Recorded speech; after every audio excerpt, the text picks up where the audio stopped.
반갑습니다. 원빈입니다. 붓다의 마음을 세상에 전하다 붓다스쿨 촉독 시간입니다. 오늘은 어른 수업 북코칭 시간입니다. 불안할 땐 뇌과학이라는 책을 가지고 왔습니다. 어른 수업 도중에 얼빠진 상태, 즉 불안한 상태가 얼마나 안 좋은 컨디션인지에 대해서 자주 강조하고 있습니다. 반대로 깨어있는 상태, 삿띠를 유지하고 있는 상태가 얼마나 마음의 컨디션을 유지하는 데 중요한지도 말하고 있습니다. 오늘 불안이라고 하는 것이 우리에게 어떤 악영향, 부작용을 가지고 있는지 소개하고 어떻게 안심할 수 있는지까지 가능하면 소개해 보도록 하겠습니다. 본문 읽겠습니다. 불안이 내 삶을 컨트롤하지 못하도록. 불안의 좋은 점은 상황이나 대상을 경계하고 집중하는 데 도움이 된다는 것이다.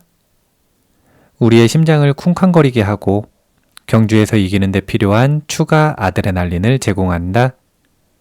그러나 이런 긍정적인 효과와는 다르게 최악의 부정적 작용을 할 때 우리 삶은 아수라장이 되고 일상생활에 필요한 행동을 하지도 못할 정도로 우리를 무력한 존재로 만들어버린다.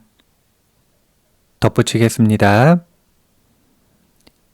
최근에 인사이드 아웃 2라고 하는 영화를 봤는데요. 거기에 보면 불안이라고 하는 감정이 처음 생깁니다. 그리고 그 불안이 처음에는 여기서 이야기한 장점들, 대상을 경계하고 집중하게 하고 그리고 아드레날린을 제공하고 미래를 상상하게 하고 계획하게 하고 이런 장점들이 보이다가 이 불안이 너무 강해지면 필요한 행동도 하지 못할 정도로 무력한 존재로 만들어버리는 그런 부작용까지 한 번에 보여줍니다. 불안이 무조건 나쁘다는 게 아니라 불안에 사로잡힐 정도로 불안이 심해지는 것이 문제인 것입니다. 불안을 조절해야 하는 것이죠. 본문 읽겠습니다. 불안, 특히 불안장애에 시달리고 있다면 그것이 삶을 얼마나 망가뜨릴 수 있는지 익혀야 할 것이다. 하지만 완전한 불안 제거가 현실적인 목표는 아니다. 불가능할 뿐만 아니라 불필요하다. 예를 들어 몇몇 사람에게 비행 공포증은 커리어를 방해하는 큰 제약이지만 평생 비행기 여행을 하지 않고도 별로 영향을 받지 않는 사람은 제법 된다. 다른 수단을 사용하면 되기 때문이다. 먼저 당신의 불안 반응에 집중하라. 당신이 바라는 방식으로 살게 하는데 그것이 빈번히 혹은 심각하게 방해하는가? 이렇게 문제를 정확히 파악하면 치료를 위한 올바른 방향으로 나아갈 수 있다. 덧붙이겠습니다. 다시 말하지만 불안을 완전히 사라지게 한다, 불안을 뿌리 뽑는다 라고 하는 것은 그럴 이유가 없습니다.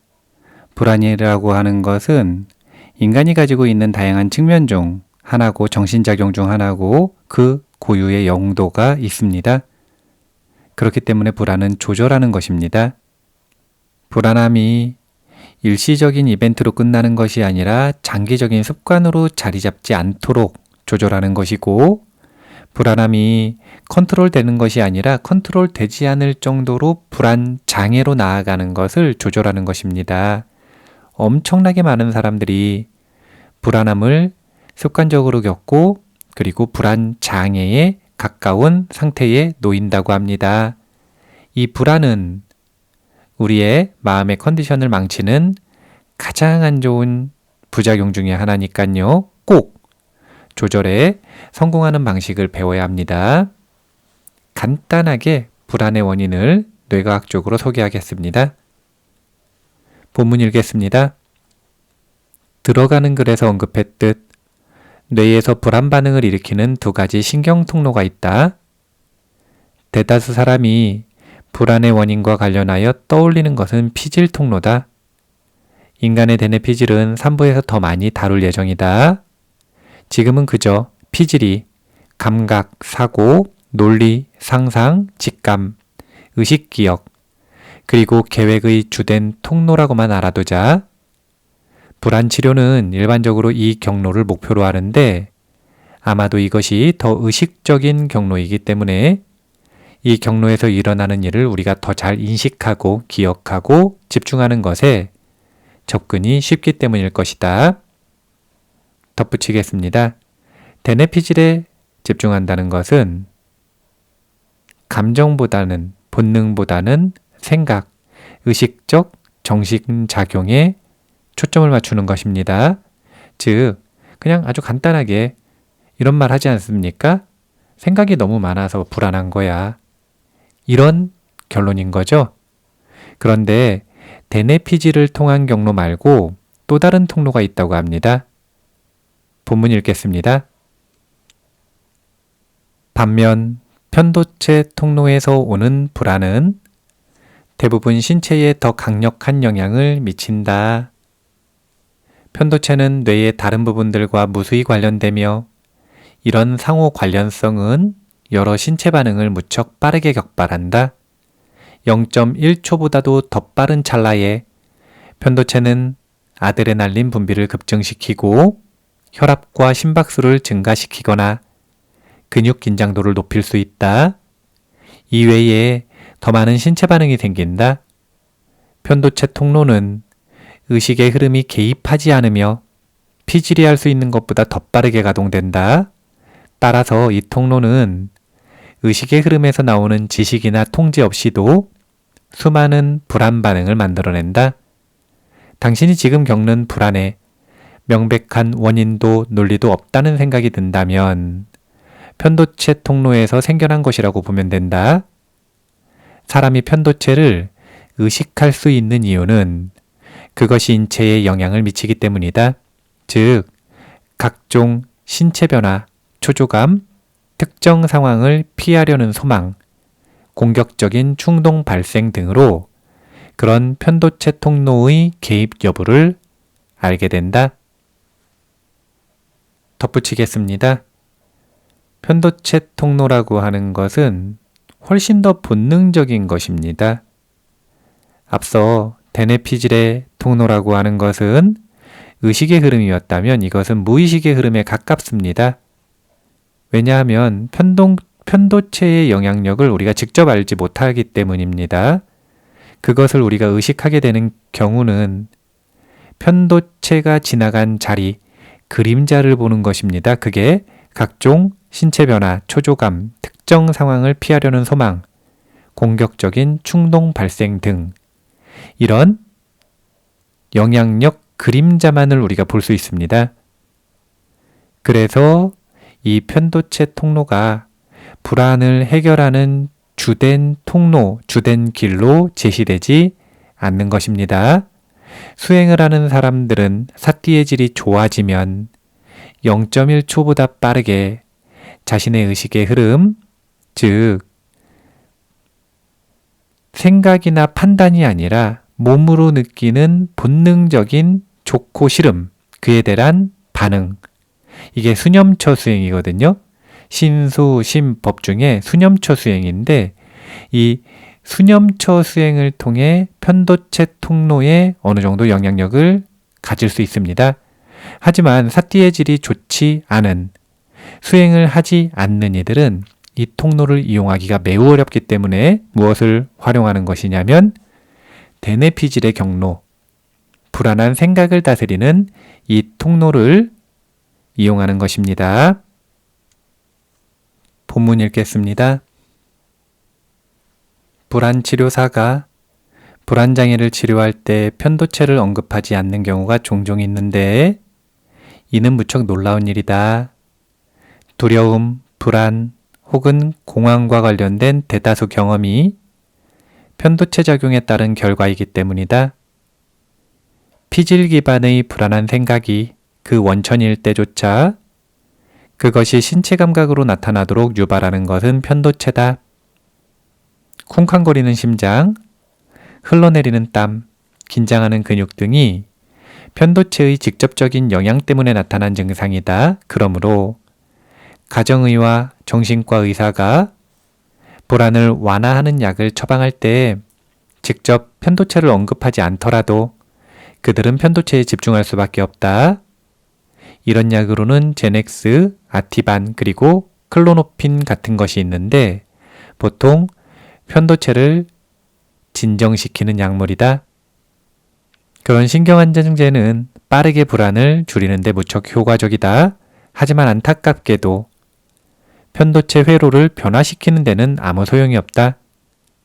불안 반응을 줄이기는 하지만 그런 약물은 편도체 회로의 수정이라는 장기 목표에는 별로 도움을 주지 않는다.